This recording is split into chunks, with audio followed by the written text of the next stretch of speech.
Hello friends, welcome. Your Bamenda man, your Ikuna man, your Ngi man, your Bakri man, and proudly so your Anglophone brother.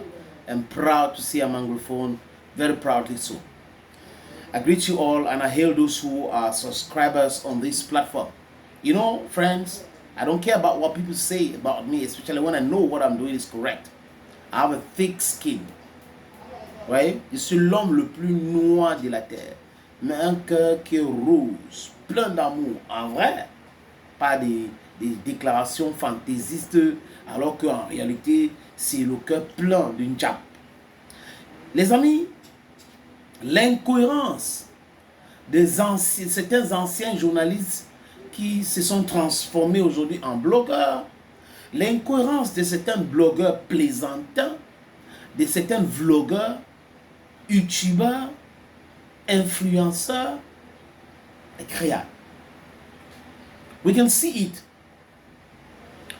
Pourquoi est-ce que de façon systématique, les gars refusent de parler de la gestion de Jérémy Soren-Djitap à la tête du SINAFOC? L'association de footballeurs camerounais, AFC, avait été créée par qui? Par David Maïbi, l'ancien joueur, l'ancien dirigeant de la Fédération camerounaise de football. Maïbi a donné cette association qu'il avait créée à Jérémy Soren-Djitap et Lucien Mutombo.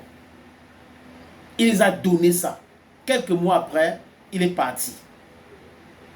Depuis que Maïbi est parti, est-ce que Jérémy Soren-Djitap a fait quelque chose au siège du SINAFOC, au l'AFC, à Yassa? Regardez l'état du bâtiment. Mais une autre question qui est aussi très importante. L'AFC aujourd'hui, SINAFOC, est membre de la, comment on appelle ça, FIFPro, et reçoit les subventions chaque année. Donc, Jérémy Soren-Djitap reçoit les subventions chaque année. Pourquoi faire? Et qu'est-ce qu'il fait avec ces subventions? De temps en temps, on voit Djitap distribuer 4 ballons là-bas, 5 ballons ici. Mais combien est-ce que Djitap reçoit chaque année dans ce syndicat-là? 1 million de dollars. 1 million de dollars. Faites des calculs, les amis, vous allez voir le montant. À peu près 500 quelque chose de millions chaque année. 1 million de dollars. Donc, monsieur Djitap gère cet argent comment? Il fait quoi avec cet argent? Voilà les questions essentielles que ceux qui s'intéressent à la gestion des finances à l'Africafoot aussi devraient se poser. J'ai dit, si Samuel Eto'o-Fils a détourné, écoutez-moi très bien, si Samuel Eto'o-Fils a détourné de l'argent à l'Africafoot, il doit être sanctionné sévèrement. Je ne fais pas partie des gens qui sont dans la défense aveugle ou la compréhension de choses et parcellaires. Non, je répète, quiconque détourne l'argent doit être sanctionné. Donc si Eto'o a détourné l'argent de l'Africafoot, il faut le sanctionner sévèrement. Il n'est pas question de dire Eto'o, oui, le football c'est une légende, c'est bien. Mais la gestion a ses codes et les règles doivent être respectées. Quand j'ai fini de dire ça, les amis, revenons à nos moutons. Jérémy donc Soren-Djitap, vous comprenez bien pourquoi il dit cela, a reçu 9 millions de dollars à peu près. 9 millions, parce que s'il reçoit 1 million chaque année et il est là depuis 9 ans, ça fait 9 millions de dollars. Faites des calculs, prenez votre calculatrice, faites des calculs. On est en train de parler de à peu près 6 milliards de francs CFA. Qu'est-ce que M. Djitap a fait de cet argent jusqu'à présent? Pourquoi on ne lui demande pas les comptes? Les procureurs des réseaux sociaux, les juges de Facebook, les avocats de YouTube, de Snapchat, d'Instagram. Pourquoi ces gens-là ne demandent pas les comptes à Jérémy Soren-Djitap? Pourquoi les journalistes spécialistes de Eto'o Bachim ne demandent pas les comptes à Jérémy Soren-Djitap? Donc lui, il n'est pas ruiné. Il n'est pas jamborisé. Suivez bien mon regard. Lui, tout va bien chez lui. Mais il reçoit 1 million de dollars chaque année et il n'y a pas de compte. Le bilan, c'est quoi? Regardez MTN Elite One. MTN Elite 2, Guinness Super League. Si ce n'est pas les 100 000 qu'on va donner, joueur du mois, joueur du trimestre, joueuse, c'est tout. Donc sur 1 million de dollars, on peut donner 100 000 ici, on achète 4 ballons là-bas, et voilà ça. Est-ce que Njita peut nous présenter les comptes du Sinafok? Combien ils ont reçu, combien ils ont dépensé, dans quoi est-ce qu'ils ont dépensé cela?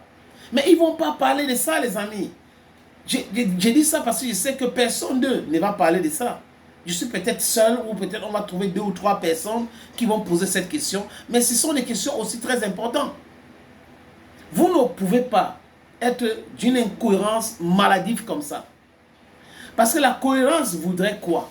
Que ceux qui demandent les comptes à Samuel Eto'o-Fils demandent aussi les comptes à tous les autres qui gèrent l'argent de footballeurs. Parce que si le Sinafok existe aujourd'hui, c'est parce qu'il y a le football. Et le Sinafok est certes membre de FIFPro, mais le Sinafok existe aussi parce qu'il y a la Fédération Camerounaise de football. Njitap n'est pas un super homme. Il n'est pas l'envoyé de Dieu. Non. Njitap, c'est un être humain qui peut être faillible. Donc, si je comprends bien, Njitap peut détourner l'argent. Rien, business as usual. Njita peut essayer de faire tomber Samuel Eto'o-Fils, business as usual. Il peut envoyer les courriers nuitamment à la CAF, business as usual. Il peut œuvrer pour la suspension de Samuel Eto'o-Fils à vie dans le football, business as usual.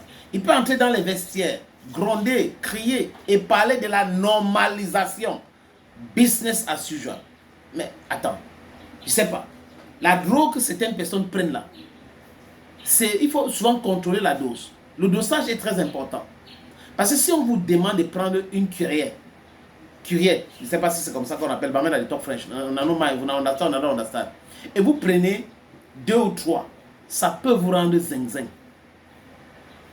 C'est de ça qu'il est question. Est-ce que Jeremy Soren Njita a donc détourné l'argent du Sinafok? I ask question, chez moi on dit ibiri mikiai, don't ba biri question ikiai. I ask questions to know, we ask questions to understand. Donc Jeremy Soren Njita, on attend un point de presse, un document comptable pour nous dire voilà ce qu'on a reçu, voilà ce qu'on a fait, et on verra. À partir de là, je vais dire ok, c'est correct, parce que chez moi si c'est correct, c'est correct.